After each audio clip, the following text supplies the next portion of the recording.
Welcome to the Holistic Survival Show with Jason Hartman. The economic storm brewing around the world is set to spill into all aspects of our lives. Are you prepared?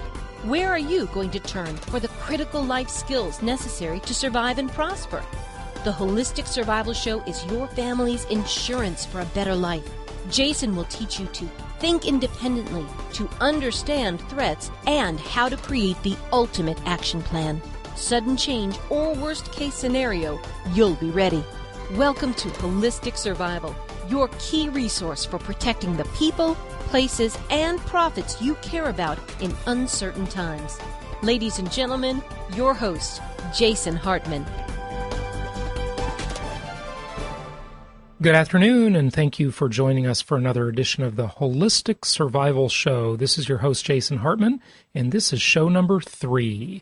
So this is a fairly new series, and probably many of you are listeners to my Creating Wealth show, where we just published our 112th episode. And today we are going to talk on the Holistic Survival Show about Financial Armageddon and how to weather the Financial Armageddon ahead. We've got a fantastic guest, Michael Panzner, and he is a very popular financial expert who is the author of Financial Armageddon and also another book entitled When Giants Fall. He has been quoted on these turbulent financial times on CNBC, Bloomberg, The Wall Street Journal, USA Today, Barron's, Reuters, CNN, MarketWatch, Business Week Online, TheStreet.com, Slate, CFO.com, and many other print and radio publications. Thankfully, Panzner will help us lay out a map to navigate the uncertain waters ahead. And if you're really interested in the financial topic and you are not listening to the Creating Wealth show, please make sure you take advantage of that. More information, and that's really where we discuss 100% the financial aspect. On Holistic Survival, it's only a third of our content because we're talking about the people, places, and profits that we need to protect in uncertain times. But for the Creating Wealth Show, visit jasonhartman.com or search it on iTunes. And let's go to the interview with Michael Panzner, and let's talk about Financial Armageddon. It's my pleasure to welcome Michael Panzner to the show. He is the author of When Giants Fall, an economic roadmap for the end of the American era. Michael, welcome to the show. Glad to be here. Thanks. Tell us a little bit about your book. This is fascinating work and a fascinating roadmap, I'll say. Well, fascinating, but also disturbing, and I think that's the part that people have some difficulty with. I'm basically making the case that the life as we know it, in the most general sense, is set to change. Some of that is a result of what we've seen over the past couple of years or so, this economic unraveling that's taken place. But some of it is also related to sort of more broader forces. And I think for Americans, it's going to have an impact not only in terms of their finances and their economic circumstances, but also in terms of their social conditions and really their worldview. And that's the thing to bear in mind. It's a pretty broad-based picture. So what are the 4 big looming clouds on the horizon? I think we're in the midst of some of them now, actually. So I don't know if it's really on the horizon anymore. But what are the 4 big problems coming our way in the financial world? As you noted, some of them are already starting to come home to roost. At the heart of it, really, was this tremendous buildup of debt. When I first wrote my second book back in March 2007, there was this idea that we had taken on an extraordinary amount of obligations relative to the size of the economy. One statistic that I like to make reference to was the fact that if you add it all up, total debt between corporate and individual and government, it was about 3.5 times the size of the U.S. economy. The last time we saw anything near those sorts of numbers was during the Great Depression. Other aspects that also are sort of being thrown into the mix are this government guarantees. People have seen the failure of Fannie Mae and Freddie Mac. Well, there's a number of different obligations that the government, both at the state and federal level, is on the hook for. There's also the retirement system, which again is really another form of obligation. And in fact, if you put all 4 together and you say what do they represent, they're obligations that we can't afford as a nation and as a people, I guess. But the retirement system, whether you're talking about sort of Social Security and Medicare, or whether you're talking about state at the state level, both for public employees, for example, whether you're talking about individuals, and in essence, what people think is going to be there it's probably not going to be there, and what we're already exposed to is way more than we can afford. The last but not least was the topic that originally was not really in the public's eye, but this idea of derivatives, which essentially were paper promises that turned into one big house of cards. And I put that all together and suggested 2 years ago, when things seemed pretty rosy, that it was all going to end in tears, and I think that's what we see unfolding right now. No question about it that you were correct. In fact, we have obligations just on the federal government level that are larger than the entire globe's GDP. It's almost too strange for fiction, you know. It's extraordinary, and the problem is that it was people just assumed this was normal, and B, that it could carry on forever, which anybody who had sort of picked up a history book and looked at that kind of mindset and that sort of hubris and that sense of feeling like you're invincible, well, normally, or at least historically, it never had really turned out that way. So I'm going to agree with you. I just want you to know that at first. I'm a pessimist. I say to people, I'm no longer an optimist, I'm an opportunist. I think opportunities are presented in a world like this, although it's a very treacherous time, no doubt. But, the devil's advocate would say, Michael, and that the doom and gloomers have been around for years. I remember in the 70s, the books. I remember picking up Ravi Batra's book in, the late 80s. And it never happened. And it seemed like the reason to me was that the Greenspan bubble of just pumping more and more money into the economy lasted to a certain point, and now the jig is really up. Well, I think you answered your own question to a certain extent. The fact is that there was a whole bag full of magic tricks. One of them was the Federal Reserve. One of them was a government budget. At one point, we were a creditor nation. Now we're sort of really reluctant. Now we're unable to do anything but depend upon the kindness of foreigners to a certain extent in terms of our extraordinary borrowings. The manufacturing economy back then, right now it's a shadow of its former self. You had a lot more positives in the old days, and in a sense, you're right here. Our luck ran out, and the jig is up. I haven't always been a bear. I mean, I got to this point. My very first book was written back in 2004, and it was an overview of how the stock market had changed through the years. It wasn't bearish. In fact, wasn't bullish either. It was just an observation. But from that, all of these things that were sort of unfolding over the past decade or so, this big move towards using lots of leverage and this move towards speculation and this idea that you could not have to worry about the future, you could only focus on today. They sort of came out of that first book and really led me down the path to thinking that the world was going to change for the worse. So the devil's advocate would say, look, everything you say is absolutely true, but America has the reserve currency. It has it's known, it has a brand. It's known as the land of opportunity. It has a fairly transparent and just legal system. Of course, it has higher and higher taxes, we see. It seems to be a lot of it really plays on having the reserve currency and being the customer for countries like China. China hasn't been able to decouple. They haven't been able to create their own consumer base. They really seem to need us. They like you said, the kindness of strangers. They're buying our debt like crazy, and you would think that any sensible country or institution would stop doing that at some point. But I don't know. It's hard to predict what the future holds there. What do you say to those people that say that? The game is changing there with the Chinese, though. Don't forget, one of the reasons why they have been essentially supporting us financially was because they had this huge market. They were trying to develop their economy and build it up into a sort of a manufacturing powerhouse. One way they were doing that was with exports. And in effect, they were engaging in what's known as vendor financing. They were lending us the money to buy what we couldn't afford in our own right.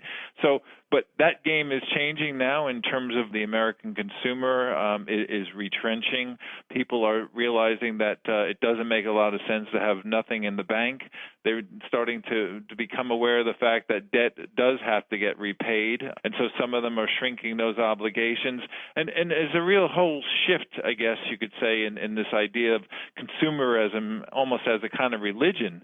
So in a way, it takes away one reason for China to support the U.S., which in my mind actually creates a pretty vulnerable situation. But in terms of America as a brand, there's a lot of reasons to question that. And in fact, I go into it quite deeply in my new book. But all you have to do is sort of step outside the U.S.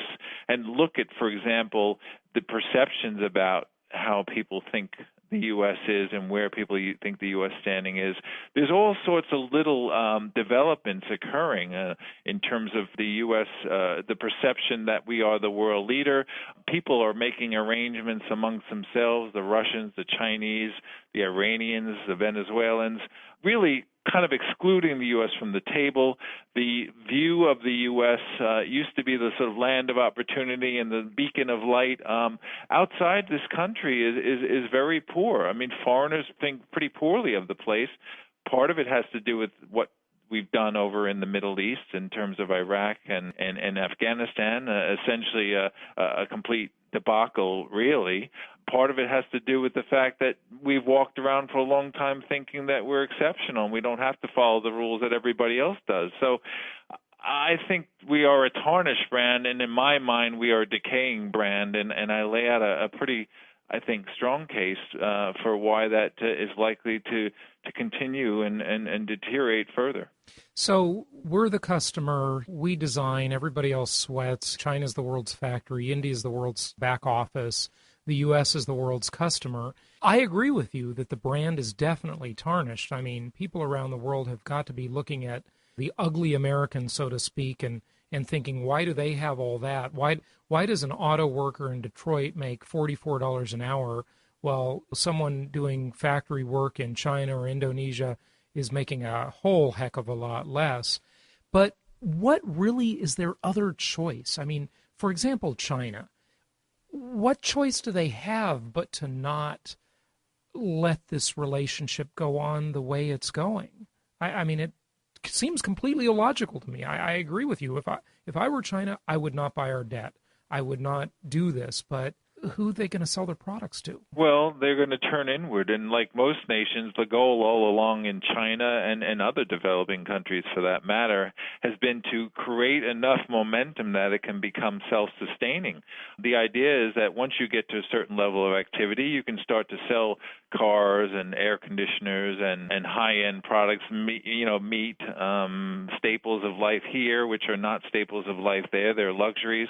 All of these things, they can say we've reached a critical mass as a developed country, and we can sell those things back home. So that is the end game for many of these developing countries, is to turn into sort of thriving, relatively self-contained versions of, I guess, the U.S. in some ways. They want to be their own U.S., and that may not be at the point where that transition is easy. In fact, my view is that it's not there yet, but down the road, there's certainly a view that the Chinese will look to satisfy their own citizens going forward, partly for reasons, political reasons.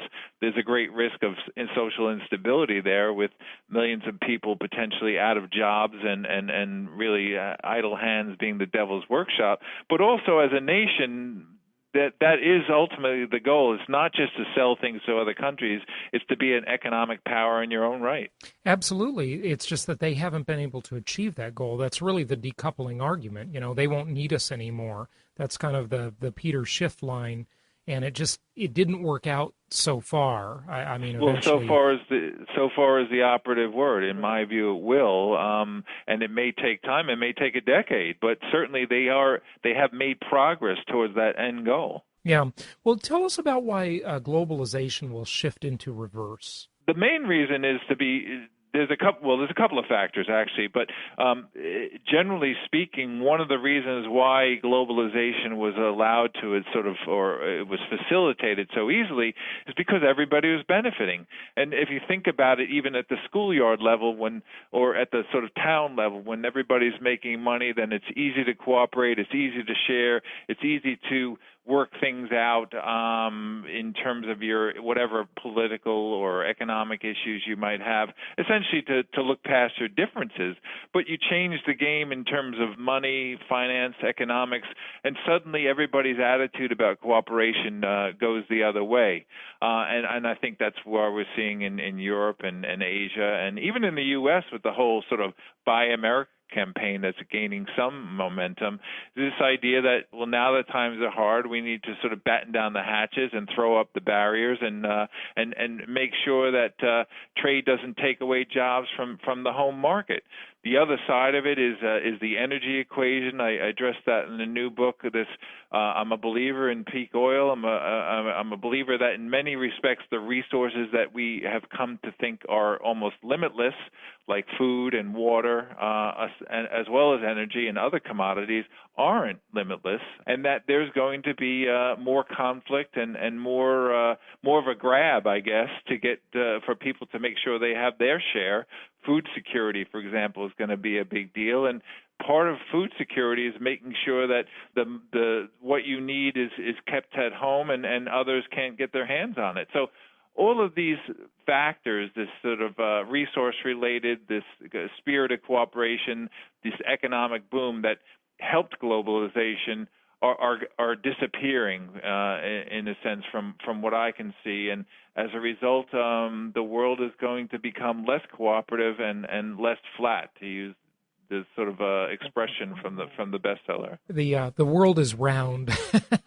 Exactly, and not only that, I think the world is going to become much more isolationist and much more localized. Both of those are related concepts, but people are going to focus on what's near them and sort of networks of relationships, communities, the kinds of things that really sort of have been lost sight of in the era of the past 2 decades. Yeah, which, part of that may actually lead to some good things in a way. When you say food security, are you referring to on a national basis or on a personal basis? Both. I mean, I think countries, certainly in those areas, I think that's been an issue in Asia, for example. A while ago, about a year or so ago, we were having food riots because there wasn't enough rice available for the individuals in those various countries. I think there'll be a greater focus on securing supplies and making sure that stuff does not get exported that is going to be needed at home by the citizens of the countries that are producing them. So that's going to create something of a problem in some areas of the U.S. Obviously, we have the breadbasket of the country in the middle of the U.S., but there's going to be some differences. China, for example, is out there scouring places like South America, for example, looking for land and looking for sort of fresh food supplies just to feed their 1.5 billion people. But individually, I think it will be a relevant issue as well in terms of where you live. I expect that as energy concerns become a greater threat, as food and water issues, droughts, for example, become more and more apparent, people will be forced to think about where they live on the basis of the essentials. Do they have access to clean water? Do they have access to food nearby? If energy is much more expensive or difficult to obtain, will they have to rely on these long international or even national transportation networks to get what they need to eat? Or should they be looking to live where they can get the food from the community nearby? All of this is very, very unlike the kind of America that people are familiar with, but in my mind, that is the future. Yeah, I think Americans were really led to believe they were much more prosperous than they really were.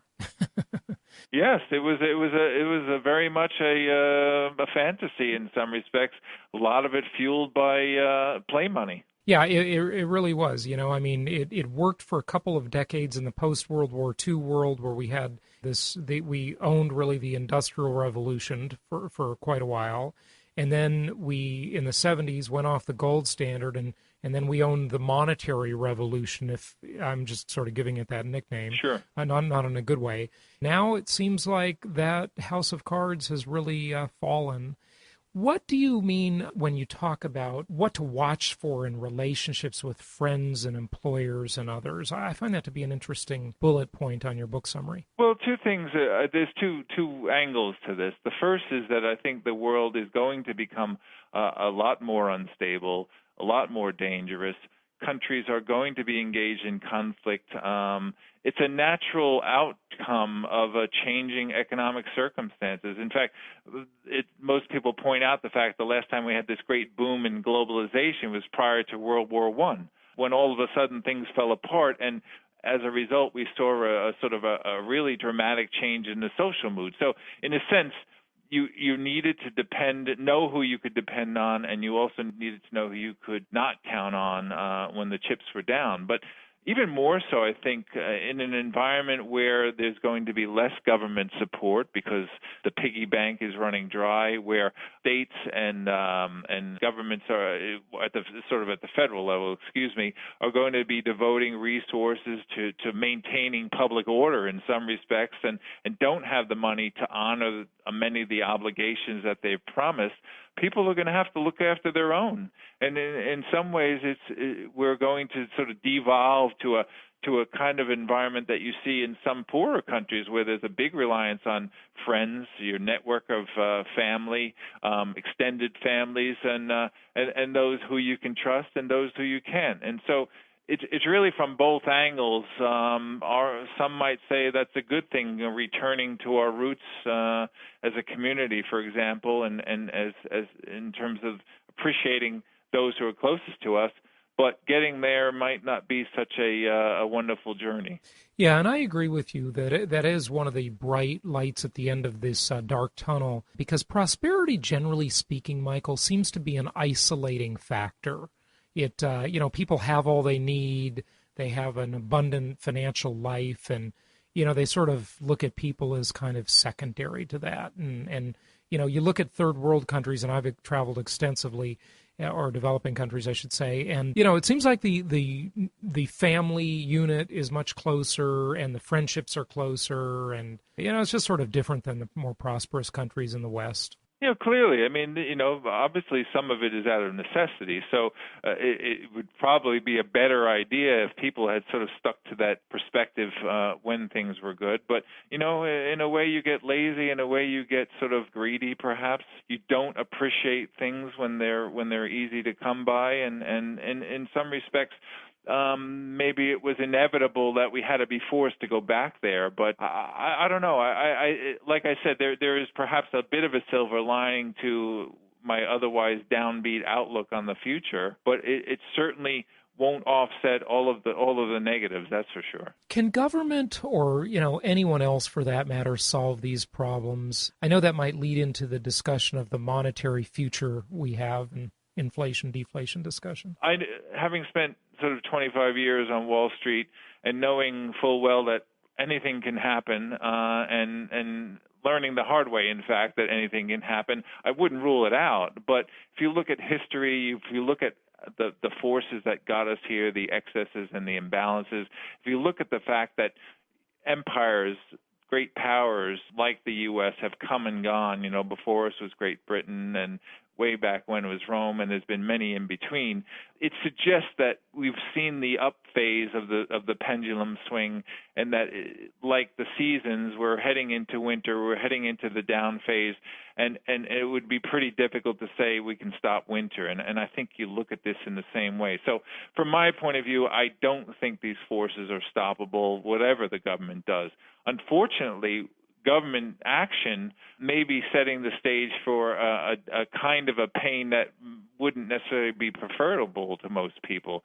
Around the world, not just in the U.S., but around the world, there's this idea that people think they can rescue the system by printing currency. Virtually all currencies, major currencies at least, are not backed by anything except government promises, so that the sky is the limit in terms of what they can produce. And while it provides some short-term benefit for cash-starved economies, longer term, it's going to lead to a situation where people lose confidence and lose faith in both those currencies and the governments that are issuing them, and that creates a whole load of problems in and of itself. The part that's hard to understand, though, is why do we see, with this huge crisis and these massive, just disgusting level of bailouts and new Obama social programs and, stimulus and all of this, trillions and trillions of dollars just being created out of thin air, total fiat money experience here.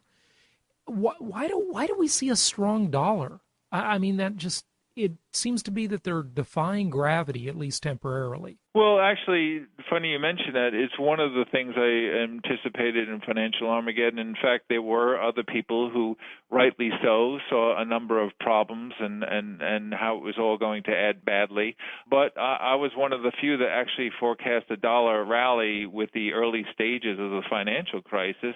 And there's a lot of technical reasons, but in part of the background is the fact that there's been so much dollar debt issued through the years that there's a both within the U.S. and around the globe, that there's suddenly a scramble for dollars. It's really a short-term technical phenomenon, but bankers are calling in loans. Companies are trying to pay down their obligations.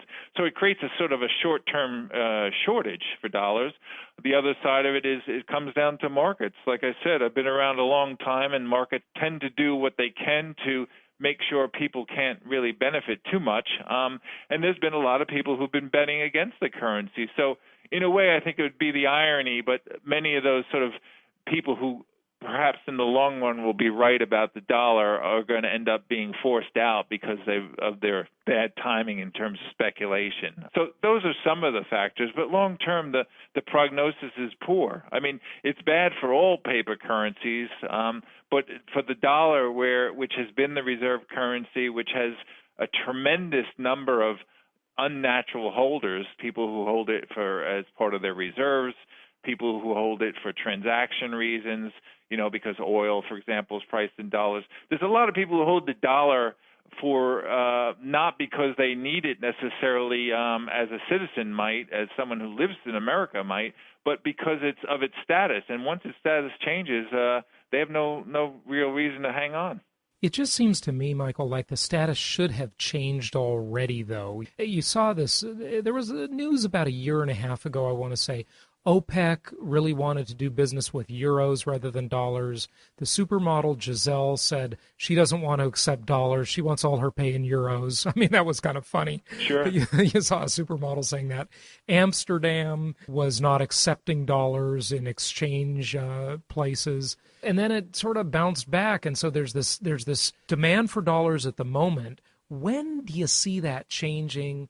When do you see inflation really rearing its head, and how severe is that going to be? Well, it's always kind of hard to get it pinned down to the exact level, point in time. It's like saying, when was the housing bubble going to burst? I mean, you knew there was some sense that it was coming close, but it was hard to pick it to the day. However, when asked this question before, I thought by the end of this year we would probably start to see the real sort of early warning signs of a change around from this sort of deflationary debt contraction that's been taking place and this associated rally in the dollar. We'd start to see that turn around and the sort of pendulum swing the other way towards inflation, towards dollar devaluation, towards the kinds of events that I think are lurking on the horizon. But timing-wise, I thought maybe by the end of the year we'd start to see it. But who knows? Maybe it happens tomorrow. I mean, but as far as the way things have played out so far, it's never really one event. It's always a process. It's like turning around the tanker in the ocean. You don't just say we're going to go left now, and 2 minutes later you're heading left. You're talking about sort of a few hours to turn the whole ship around, and you put that in the context of economies that are gigantic battleships, so to speak, and it takes time for these forces to play out. Yeah, it sure does. I wonder how severe the inflation will be. I mean, I can certainly see 20% inflation coming down, in real numbers, coming down the pike in a few years. But who knows? I mean, maybe it'll be a lot more severe than that. It's just very difficult to know And I think one of the hard parts about it is that you've seen so much credit contraction in the last year or so that some of that credit has to come back to the market because the aggregate supply of money versus credit is a negative number now compared to where it was in, say, 2007. So we've got to see some credit return probably. Do you agree with that? Well, it's not just credit. It's really, and I've had this, discussion with others. It's not so much credit per se. What also matters is people's confidence in the government and confidence in the currency. On the demand side, yeah. The truth is that if people lose confidence, it tends to push up the velocity of money. In other words, how quickly it turns over, and that in and of itself can create inflation, all else being equal. So you always have to put it in the context of a level of confidence in the government, and I think that confidence is waning. You can see it even now in terms of our administration. There's a sense that it's become almost corrupted, looking after the interests of Wall Street at the expense of taxpayers. Whether it's literal corruption in the sense that people should be going to jail, I don't know, but certainly there's definitely not an interest in looking after taxpayers, that's for sure. But ultimately, it plays out in a way that I think your 20% number could be a good starting point. Yeah, what do you think the best case scenario and the worst case scenarios are here for our future? And are we talking, the next decade, the next 10 years, the next 5? I mean, some ideas to your time frame here. Well, obviously, what I've described, in fact, in both books, really, but certainly in the latest, is a process. I mean, it's not like you wake up one day and the sky is green. I mean, it's a gradual wearing away. It's a gradual deterioration. It may come in some kind of lurching starts. I have to say, although I anticipated a lot of what's happened over the past 6 months in particular, I'd have to say it happened a lot more quickly than I ever imagined it would. That's for sure. But I think the best case scenario is a sort of a muddle through. Some people talk about what happened in Japan when they had their sort of bust. It was a kind of the lost decade. It wasn't such a great thing, but in some ways, I guess it was better than a full-scale depression, and the sort of follow-up after that. But the worst case, I think, is going to be a world that people are not very happy with, and I don't think it's hyperbole to think about the idea that we could be seeing something on the same level with or even much greater than the depression of 80 years ago. Maybe we really are in another depression now. I know there's not really any agreed upon academic definition for that, sure. But some people say 4 quarters of negative growth, recession being 2. Some people judge it by unemployment. There's a lot of sort of opinions on that, but it would look so different this time. I mean, look at the changes in technology. I mean, certainly even if we are a lot poorer, it seems like life will be a lot better in many ways than it was in the 30s, doesn't it? Well, I don't think people will be selling apples on the street corner. I mean, that was the classic image from the Depression. They might sell them on a website. I'm just joking with you. I mean, the problem is that as a culture and as a civilization, if you like, to put it in broad terms, Americans have gotten used to a lot of things that the rest of the world doesn't have. And you could very easily get to a situation, for example, where money becomes increasingly tight, so you start to see things break down, roads break down because they're not being maintained, water treatment systems break down, and then you have, electrical blackouts. And then slowly but surely, a sort of deterioration. There's certain products aren't in the market anymore because of trade wars and protectionism. The cost of energy has become prohibitive, so certain parts of the Southwest in particular become ghost towns. In total, it's not going to be a pretty picture. It's not going to look like the sort of tumbleweeds of the Depression necessarily, but from a modern day perspective, it's going to look like a pretty ugly place. I just wanted to understand your quick statement on the Southwest. Are you saying they'll become ghost towns because of heat and lack of air conditioning? Well, I think water and energy. I think it's extremely dependent on both, and I think both are in short supply, will be in short supply. So Arizona would definitely be a victim of that for sure. Yeah, I mean, clearly there'll be some oases amongst them. I mean, even in the deep South, when it was really decades ago, there were towns and things like that. But the truth is, it's not going to be like it is now. It's going to be a shadow of its former self, in my opinion. Yeah, okay. What can listeners do to protect themselves? This is a pretty gloomy view. It's like talking about the long emergency, James Kunstler's book. Sure. What is the protection strategy here? Well, I think overall, and some people tend to sort of dismiss this, but the most important thing is a mindset change. I mean, the problem here is, and we've seen tremendous denial going on in Washington.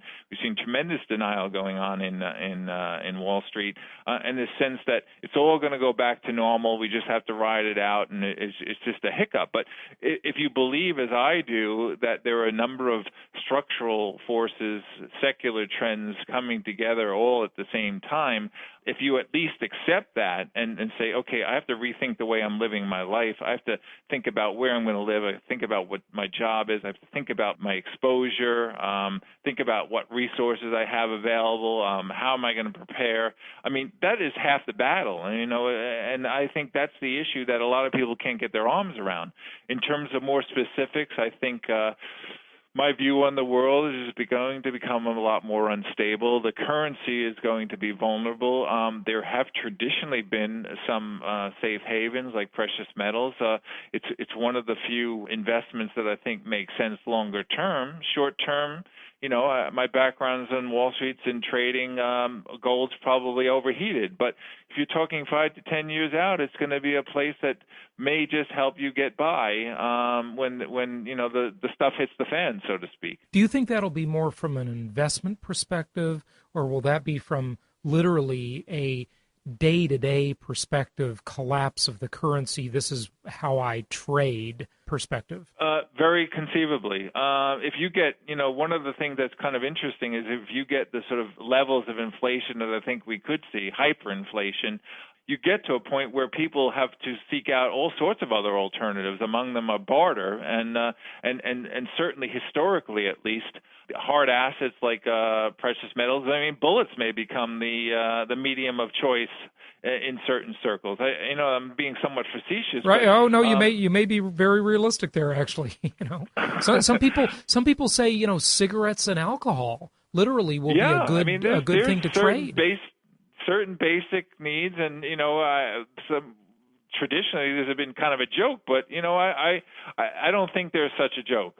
Let's put it that way. So I like the fact that you brought up as the first thing mindset, because I guess the measure of someone's disappointment or distress would be really a comparison to what they had or what their parents had versus what they have now, and Sure. Getting one's mind around that, Michael, is probably the first step, having some acceptance of that. But, on the other side of that, we've all heard all the stuff about the power of positive thinking and the law of attraction and Sure. optimism and its literal translation into reality. Where do you come on that? Like, there must be some happy medium or distinction, maybe.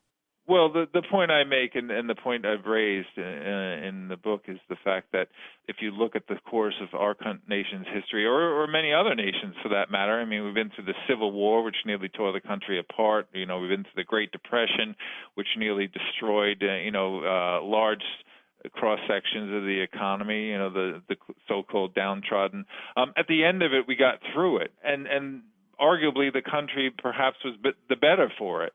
I mean, I don't know whether that will remain the case going forward, but there's a lot to be said for the sort of path of progress through the centuries in terms of the human race. So I think that's a reason to remain optimistic. But then again, I can tell you, if I was sitting on someone's doorstep in 1929 and someone I'd been fortunate enough for someone to say, here's what's coming, you better be prepared, then I know I would have come out of it a lot better than if I was completely blindsided. And I think that's the sort of takeaway is, even if we're going to end up better down the road 5-10 years, which I do think that sort of time frame applies, wouldn't it be better to sort of deal with the immediate reality in a way that you could at least have a better shot of making it in the long run? Yeah, very good point. You know, one thing I meant to ask you earlier is in terms of the union of the U.S., about 40 states in the country are on the verge of serious financial problems, if not, like California, my own state, literally bankrupt for all intents and purposes. Do you think we'll see a situation where we have states essentially declaring bankruptcy, getting federal bailouts, the Fed's printing money to do this, possible secession movements gaining steam? Any geopolitical thoughts there? Absolutely. And in fact, when I was originally kicking around the idea of this book, I thought of a title. The one I came up with was this notion of splintered states. In other words, things splintering into smaller and smaller pieces, not only as a sort of a cultural, economic, and political perspective, but literally in the sense of nations breaking apart. And I think there's a real risk in the U.S. You have a serious cultural divide in some respects. On our southern border, you have a Mexico looks like it's a Lebanon in the making. There's a number of smart analysts arguing that you're looking at a potential failed state there because of the narco-terrorism and some other issues, which could create havoc in the southern portion, or at least some parts of the southern portion of the U.S. You have, the issues with California. You have some parts of the Northeast saying that they don't want to have, Vermont's been a traditional hotbed, for example, of secessionist type leanings. Not that they've actually followed through on it, but you get to an environment where people can no longer count on the union for the quote the benefits. Then they say, well, what do we need them for? Let's just go our own way. And that's, in my mind, not an unrealistic outcome. I've always wondered, you remember when you saw Russia fall apart, or the Soviet Union, I should say, fall apart, what will Washington's reaction to that be? I mean, will they roll tanks into these states? What will happen? Well, it's interesting. I mean, I do think there'll be and in fact, I warned in Financial Armageddon about the risk of martial law in this country as a response to a complete economic collapse and accompanying social unrest.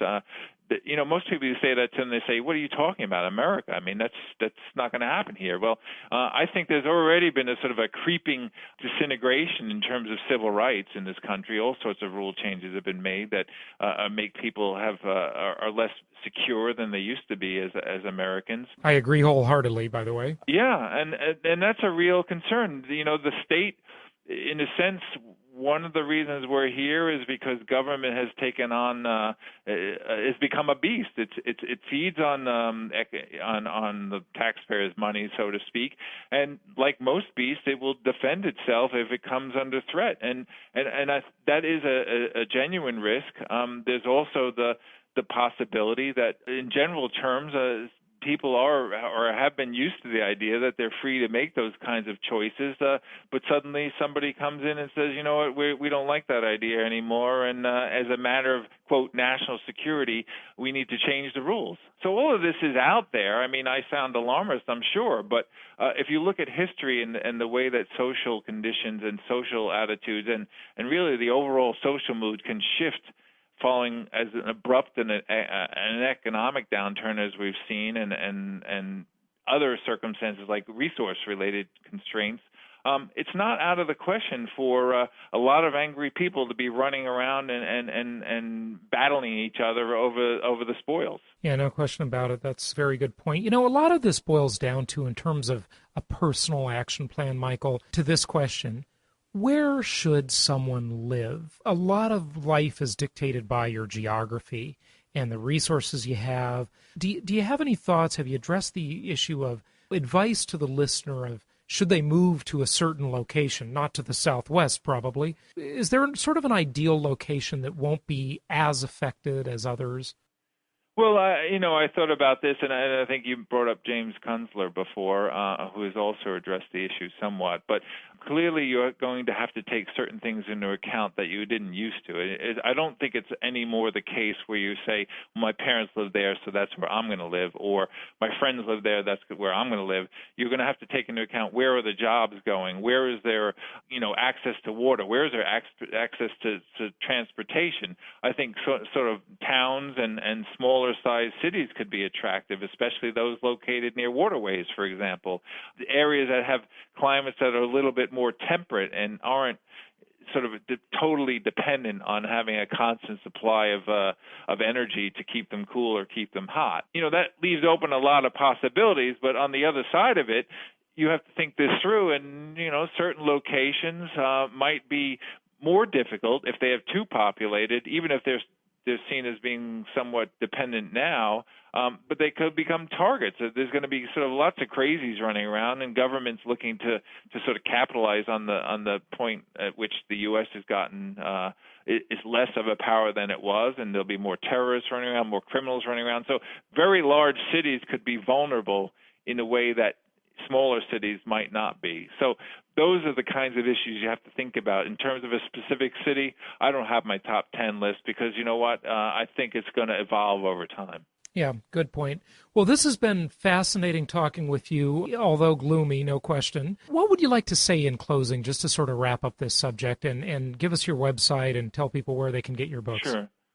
I mean, the thing to remember here is that I have a family. I don't want any of this to happen. I mean, when I wrote the second book, it's where the data took me. When I wrote this book, it's where the data took me. As far as I'm concerned, I hope I'm absolutely, totally wrong. That said, there's something to be said for being prepared for the worst as opposed to being blindsided by it. So I think that's the perspective you want to take away.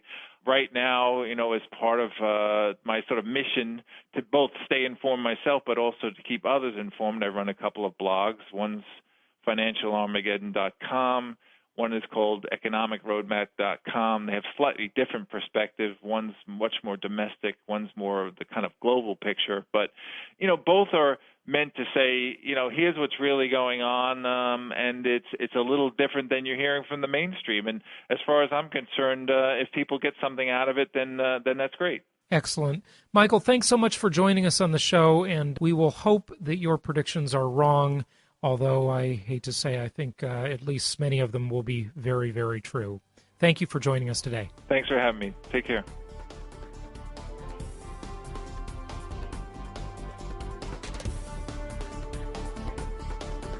Thank you for joining us today for the Holistic Survival Show, protecting the people, places, and profits you care about in uncertain times. Be sure to listen to our Creating Wealth show, which focuses on exploiting the financial and wealth creation opportunities in today's economy. Learn more at www.jasonhartman.com or search Jason Hartman on iTunes. This show is produced by the Hartman Media Company, offering very general guidelines and information. Opinions of guests are their own, and none of the content should be considered individual advice. If you require personalized advice, please consult an appropriate professional. Information deemed reliable, but not guaranteed.